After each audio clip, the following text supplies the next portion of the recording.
Seu funcionamento não pode ser objeto de interferência do Estado, até porque, para que a esfera pública tenha a sua legitimidade reconhecida, necessita preservar os limites impostos pela esfera privada, de maneira que não ultrapasse os próprios limites em sua atividade política, assim como reconheça como válida a atividade particular desempenhada de forma lícita. A interferência estatal no âmbito privado caracterizaria o arbítrio e o autoritarismo deliberado dos governantes sobre os governados, destruindo a esfera privada e, com isso, acabando com a legitimidade política do topo vertical de sua estrutura.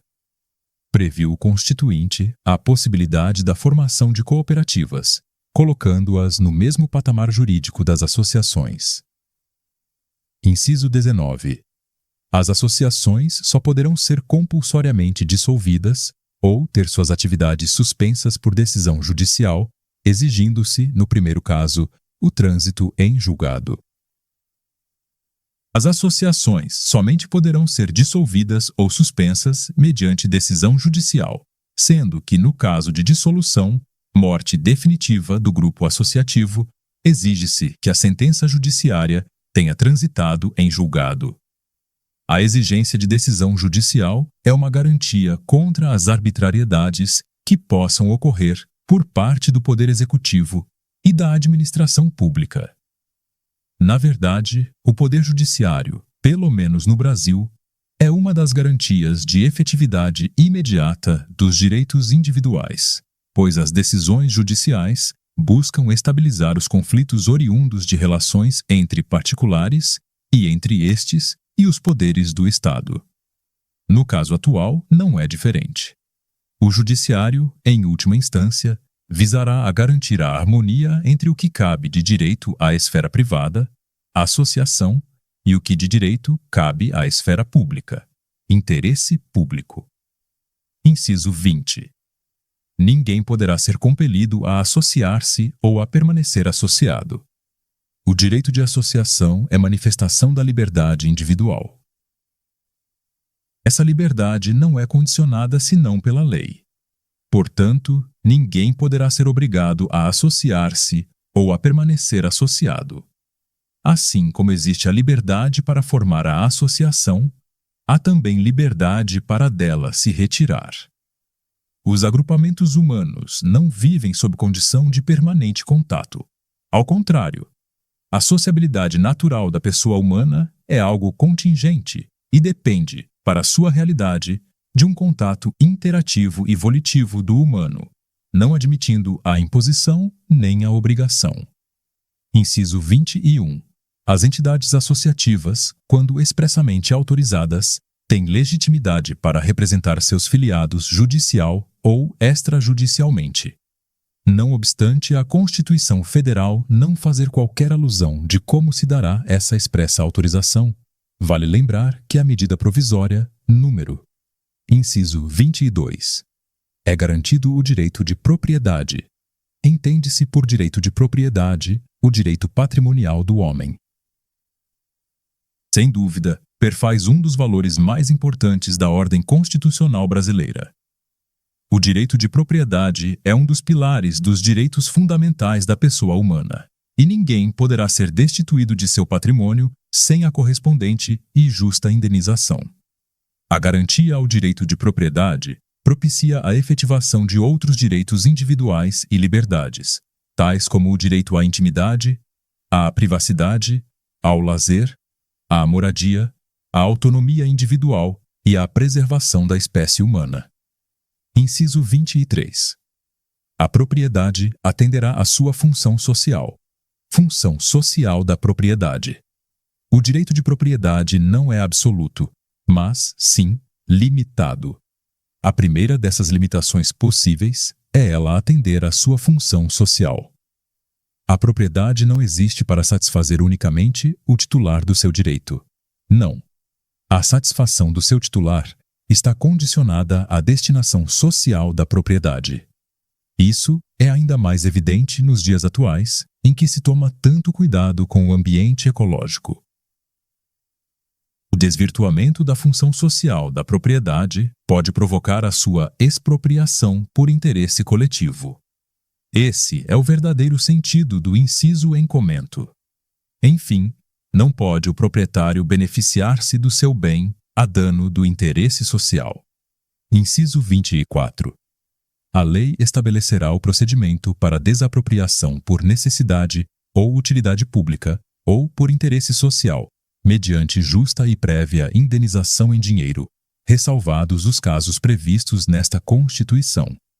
Desapropriação é a transferência da propriedade particular para o poder público, mediante seu ato unilateral.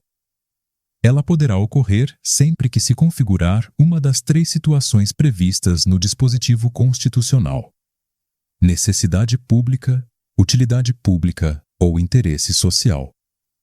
Necessidade ou utilidade pública se configuram conforme o bem particular a ser expropriado se revele, comprovadamente, necessário ou conveniente à realização dos objetivos do Estado. A desapropriação por utilidade pública está consagrada em grande número de diplomas legais, a começar do Decreto-Lei nº 3.365, de 21 de junho de 1941, cujo artigo 5º enumera os casos em que os bens podem ser considerados de utilidade pública. Existem casos em que o bem se faz necessário ou conveniente à segurança nacional, ou à defesa do Estado, ou à salubridade pública, e assim por diante. Ocorre interesse social na desapropriação do bem particular quando o poder público pretende promover a justa distribuição da propriedade ou condicionar o seu uso ao bem-estar social, como diz expressamente o artigo 1º da Lei nº 4.132, de 10 de setembro de 1962, que dispõe sobre a matéria. O artigo 2º da lei prevê as hipóteses em que ocorre interesse social justificador da expropriação. Exemplos: a expropriação para fins de reforma agrária, inciso 1, construção de casas populares, inciso 5, etc. Dessa forma, a desapropriação deverá corresponder, para o proprietário do bem, justa e prévia indenização, preferencialmente em dinheiro, salvo em relação à desapropriação para a reforma agrária, cujo pagamento deverá seguir o dispositivo do artigo 184 desta Constituição. Inciso 25. No caso de iminente perigo público, a autoridade competente poderá usar de propriedade particular, assegurada ao proprietário indenização ulterior, se houver dano. Há casos em que, ante grave e iminente perigo público, a autoridade não deve aguardar o processamento de ação judicial para se apossar, temporariamente e desde logo, do bem particular. Estado de sítio, estado de defesa, calamidade pública, guerra declarada, certamente exemplificam os casos em que o Estado pode utilizar-se desde logo do bem particular, deferindo-se para a oportunidade posterior à indenização correspondente. Observe-se que o dispositivo não se refere à desapropriação nem à transferência de propriedade, mas tão somente uso, e mesmo assim mediante determinada circunstância. O iminente perigo público. Inciso 26. A pequena propriedade rural, assim definida em lei, desde que trabalhada pela família, não será objeto de penhora para pagamento de débitos decorrentes de sua atividade produtiva, dispondo a lei sobre os meios de financiar o seu desenvolvimento. Impenhorabilidade e incremento da pequena propriedade rural. A Constituição gravou a pequena propriedade rural, trabalhada pela família, com a cláusula de impenhorabilidade. Vale isso dizer que, em havendo débito oriundo do seu manejo produtivo, o credor não poderá penhorá-la para pagamento da dívida. Há que notar, contudo, que a impenhorabilidade se refere apenas e tão somente às dívidas oriundas da exploração econômica da terra, com exclusão, portanto, de quaisquer outras que nada tenham a ver com essa atividade. Manda o Constituinte, ademais, que a lei defina a pequena propriedade rural. E mais, manda que ela preveja também os meios de financiar o seu desenvolvimento. Inciso 27. Aos autores pertence o direito exclusivo de utilização, publicação ou reprodução de suas obras, transmissível aos herdeiros pelo tempo que a lei fixar. Inciso 28. São assegurados nos termos da lei. Alínea A. A proteção às participações individuais em obras coletivas e a reprodução da imagem e voz humanas, inclusive nas atividades desportivas. Alínea B. O direito de fiscalização do aproveitamento econômico das obras que criarem ou de que participarem aos criadores, aos intérpretes e às respectivas representações sindicais e associativas. A Constituição se posiciona diante de obras coletivas, praticamente como o faz diante de obra individual, protegendo a participação de cada qual na forma em que a lei estabelecer. Trata-se, em última análise, de espécie de direito autoral, em que cada um dos autores ou participantes da obra coletiva tem direito, solidariamente, à proteção contra a reprodução não autorizada, inclusive da imagem e da voz na participação. Por princípio de justiça, em toda obra de caráter coletivo, assim como na de caráter individual, os benefícios econômicos advindos devem ser atribuídos aos criadores ou participantes, sem os quais não teria havido a realização coletiva. Por isso, todos aqueles que criam ou participam de obra coletiva têm direito, como na realização individual, de fiscalizar e beneficiar-se dos rendimentos produzidos por essa criação. Essa fiscalização poderá ser atribuída, na forma da lei, não apenas aos criadores e intérpretes diretamente, mas até mesmo às respectivas representações sindicais e associativas. Inciso 29. A lei assegurará aos autores de inventos industriais privilégio temporário para sua utilização, bem como proteção às criações industriais, à propriedade das marcas, aos nomes de empresas e a outros signos distintivos, tendo em vista o interesse social e o desenvolvimento tecnológico e econômico do país. Direito de patentes. Todo criador tem direito à posse e à propriedade de seu invento, por ser fruto do seu talento pessoal. Somente ele, inventor, e quem por ele for autorizado, poderão fazer uso da sua criação. Inciso 30. É garantido o direito de herança. Direito de herança. A herança equivale ao patrimônio ou conjunto de bens deixado pelo falecido aos herdeiros ou legatários. A herança é deferida ex lege aos herdeiros, enquanto o legado depende de ato voluntário, expresso, dodico jus.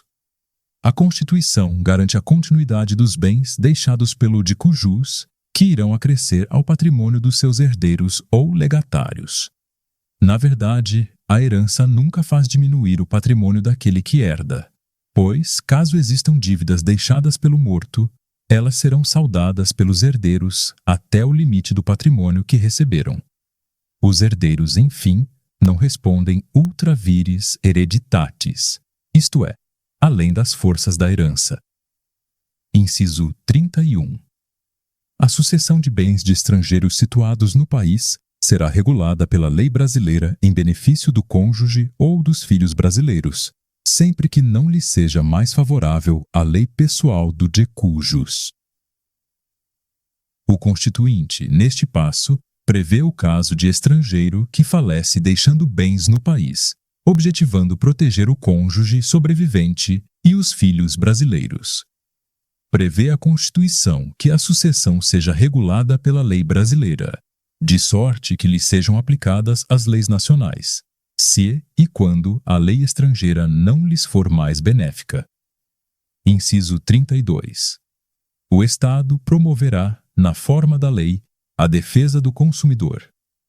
Segundo o ordenamento jurídico brasileiro, a relação de consumo é sempre marcada pela desigualdade, considerado o consumidor de certo modo hipossuficiente, vale dizer, como alguém que dispõe de poucos meios, ou nenhum, de se defender contra as imposições do fornecedor do bem e, pois, como passível de prejuízos, em síntese, em virtude de defeitos de fabricação e ou cláusulas contratuais abusivas.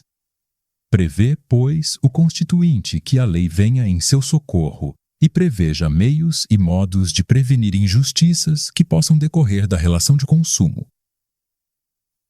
Por isso, já em 11 de setembro de 1990, o Brasil conheceu a Lei de Proteção ao Consumidor, na verdade, o Código de Proteção e Defesa do Consumidor, com a introdução do Sistema Nacional de Defesa do Consumidor. Esses institutos assinalam propriamente a intervenção do Estado no mercado em defesa do consumidor nas relações de consumo. Inciso 33.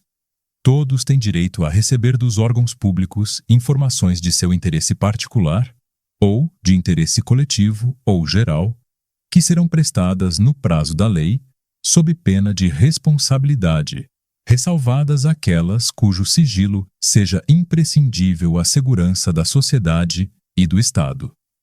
O dispositivo diz respeito ao direito da pessoa em ter acesso a informações de seu interesse ou de interesse coletivo.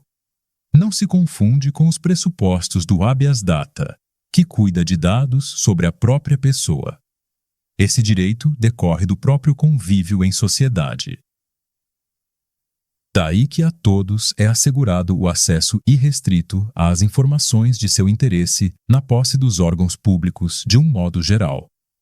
A restrição a essas informações encontra como única ressalva o fato de a sua divulgação se conflitar com a segurança do Estado e da sociedade. Nesse caso, o direito do indivíduo cede passo ao interesse de toda a comunidade. Inciso 34.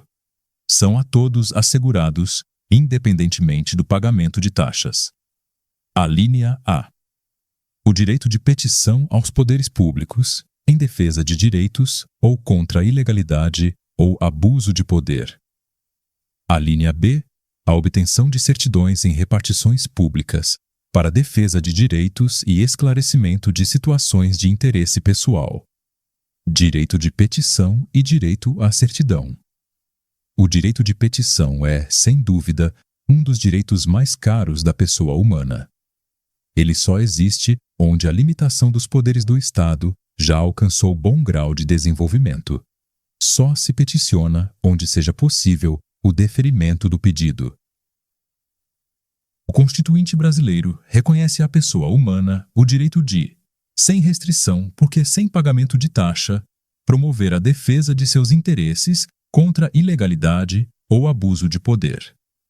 Isso porque os poderes públicos, primeiro, estão sujeitos ao princípio da legalidade e, segundo, têm poder para utilizá-lo nos limites da lei e do interesse público, sob pena de abusarem dele. Corolário do direito de representação é o direito à obtenção de certidões em repartições públicas, porque elas podem tornar explícitos os abusos do poder público, ou por esquecer a lei, ou por ir além do que ela autoriza. Inciso 35. A lei não excluirá da apreciação do Poder Judiciário lesão ou ameaça a direito. Princípio da judicialidade dos atos. O primeiro passo no caminho da liberdade foi privar o monarca absoluto dos seus tribunais e juízes, instituindo o Poder Judiciário independente ao lado dos poderes legislativo e executivo. O segundo passo foi proibir, constitucionalmente, por princípio, que alguém ou algo, até mesmo a lei, pudesse impedir o acesso ao Poder Judiciário para expor e pleitear direitos negados ou ameaçados. Trata-se de princípio que prega a inafastabilidade do Poder Judiciário sobre todas as questões jurídicas. Em outras palavras, toda ameaça ou violação a direito, seja ele fundamental, constitucional ou ordinário, estará sujeita à apreciação do Poder Judiciário. Inciso 36.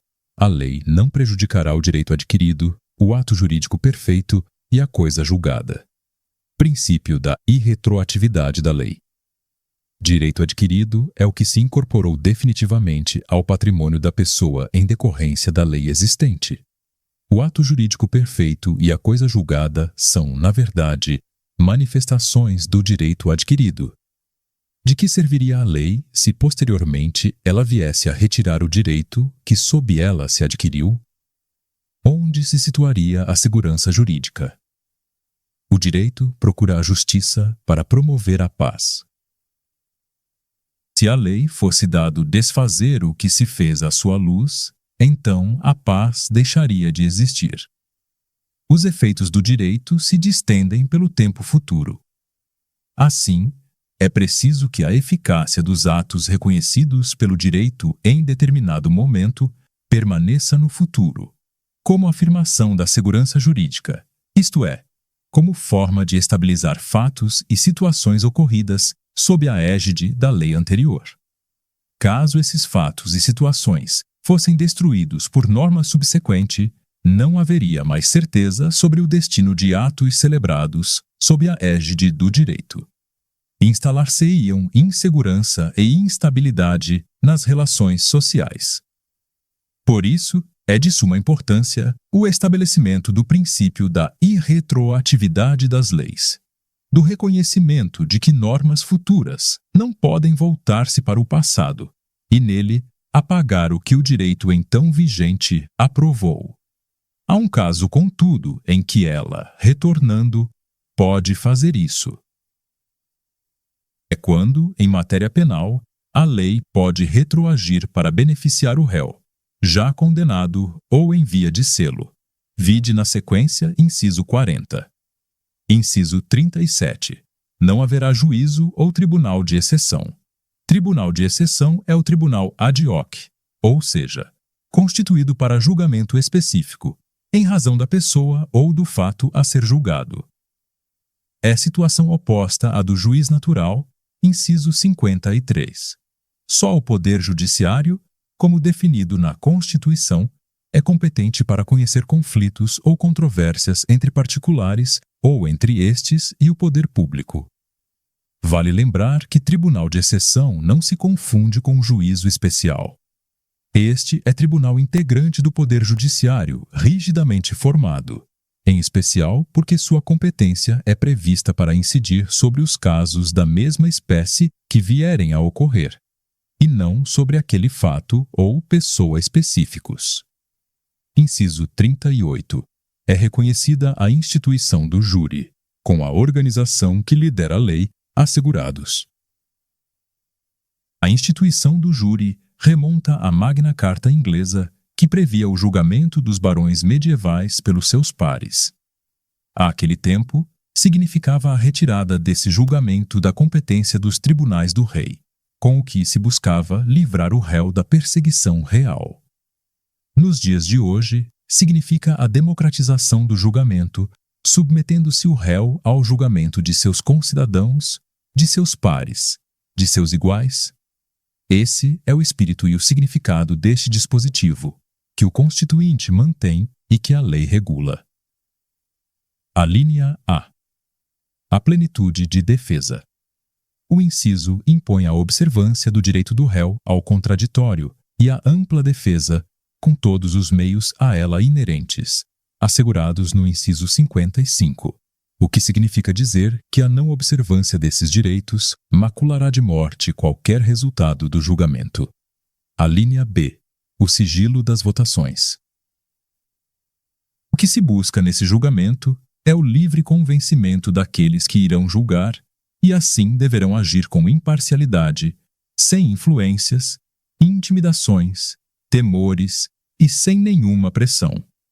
O sigilo das votações visa ainda a própria segurança dos jurados, pois, sendo sigiloso, exclui, em tese, qualquer possibilidade de vingança ou retaliação daqueles que se sentirem injustiçados com o resultado do julgamento.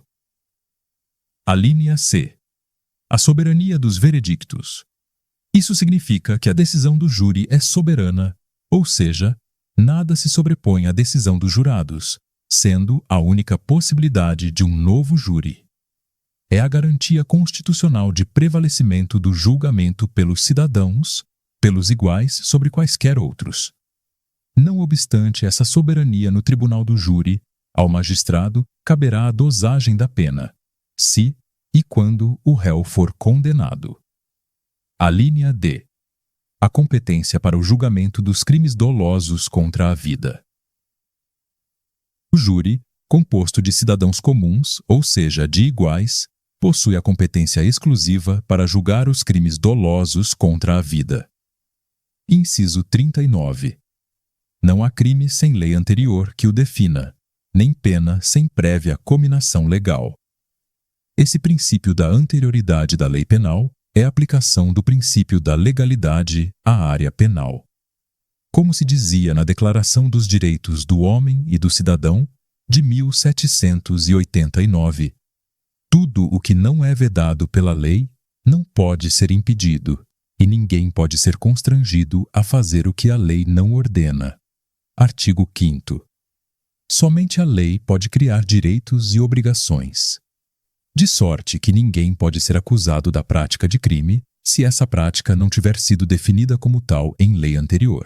Nem pode ser submetido à pena se, anteriormente, a lei não tiver feito a competente cominação.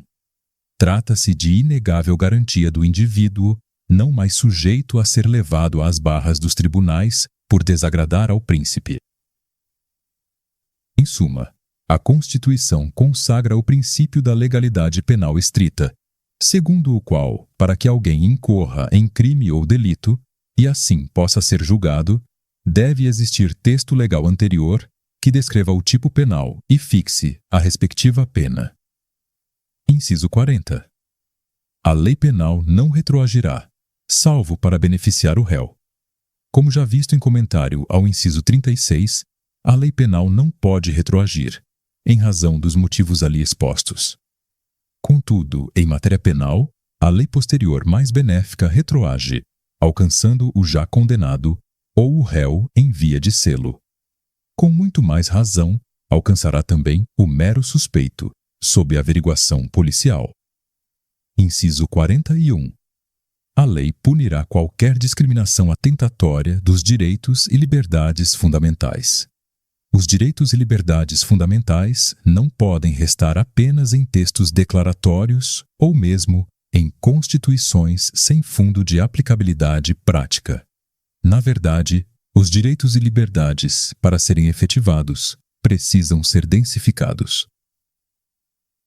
Nos países de tradição romano-germânica, o caminho para a densificação desses valores é a lei, entendida como instrumento de garantia e de defesa do Estado de Direito e dos direitos e liberdades fundamentais. Assim, qualquer um que atentar contra o princípio da igualdade por meio de atos de discriminação em geral, por exemplo, segregação, distinção, exclusão, restrição ou preferências, motivado por raça, cor, sexo, idade, trabalho, credo religioso, convicções políticas, condição financeira e social e outros, será punido pela lei. Inciso 42. A prática do racismo constitui crime inafiançável e imprescritível, sujeito à pena de reclusão nos termos da lei. O conceito de raça é por demais controvertido, razão porque o racismo pode traduzir-se em muitas formas de discriminação, pela cor, pela história ou até mesmo pela posição social. Ora, o Brasil é incontestavelmente um país multirracial, razão porque o Constituinte proscreve a prática do racismo, definida, de um modo geral, como qualquer discriminação levada a efeito com base na origem étnica ou social do indivíduo. Por isso, manda que a lei defina a discriminação sob esse fundamento como crime inafiançável, que não comporta livramento mediante pagamento de fiança, e imprescritível, que não se remite ou se perdoa pelo decurso do tempo. Ao contrário, desde logo o pune com a pena mais grave, que é a de reclusão. Inciso 43. A lei considerará crimes inafiançáveis e insuscetíveis de graça ou anistia a prática da tortura, o tráfico ilícito de entorpecentes e drogas afins, o terrorismo e os definidos como crimes hediondos, por eles respondendo os mandantes, os executores, e os que, podendo evitá-los, se omitirem. O Constituinte, entendendo que tais crimes são absolutamente atentatórios à dignidade da pessoa humana, repudia-os e os proscreve desde logo.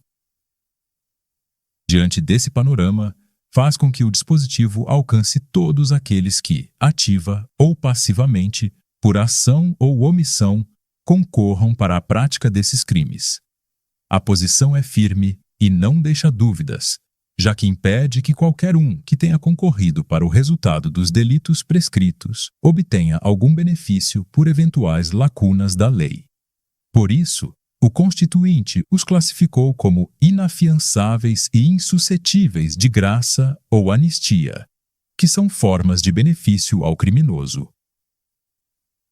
A Lei nº 8.072, de 1990, com alterações introduzidas pelas leis números 8.930, de 1994, 9.695, de 1998, 11.464, de 2007, 12.015, de 2009, 12.978, de 2014, 13.104, de 2015, 13.142, de 2015 e 13.497, de 2017, dispõe sobre crimes hediondos, sendo a lei de 2009 a que regula a progressão de regime.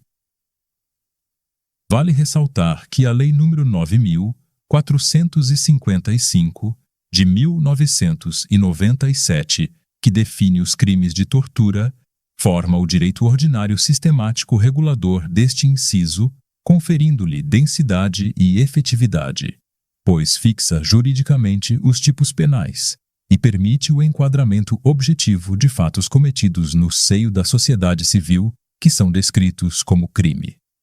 A Lei nº 11.343, de 2006, que instituiu o Sistema Nacional de Políticas Públicas sobre Drogas, aparentemente protege o usuário, ao passo que pune o traficante de entorpecentes e drogas afins. E isso, certamente, movido pela consideração de que o primeiro é mais necessitado de tratamento que de punição propriamente dita. Propriamente dita. Inciso 44. Constitui crime inafiançável e imprescritível a ação de grupos armados, civis ou militares, contra a ordem constitucional e o Estado democrático. O Constituinte é severo quando trata da ação de grupos armados, civis ou militares, contrários à ordem constitucional e ao Estado democrático de direito. Trata-a desde logo como crime inafiançável e imprescritível, restando à lei, pois tipificá-la como crime e prescrever a respectiva pena, que há de ser, como nos casos anteriores, grave.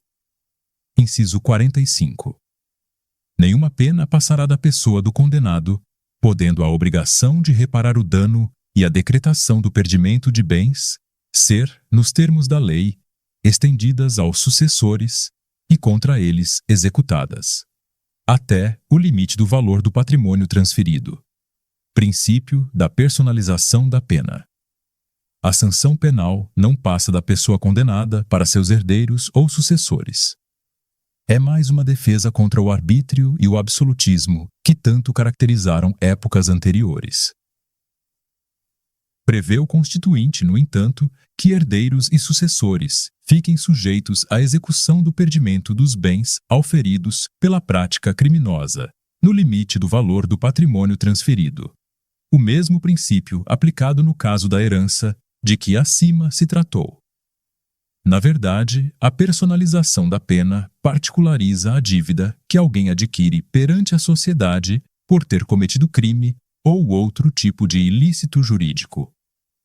Não obstante a pena física não ultrapassar a pessoa do condenado, a obrigação de reparar o dano poderá ser estendida aos sucessores, que, contudo, somente ficarão responsáveis até o montante daquilo que eventualmente tiverem herdado, sem possibilidade de responder com seus próprios bens. Inciso 46. A lei regulará a individualização da pena e adotará, entre outras, as seguintes. Por princípio de justiça, a pena deve ser individualizada, ou seja, para cada tipo de crime haverá uma prescrição de pena que não poderá ser igual para todos os que delinquiram.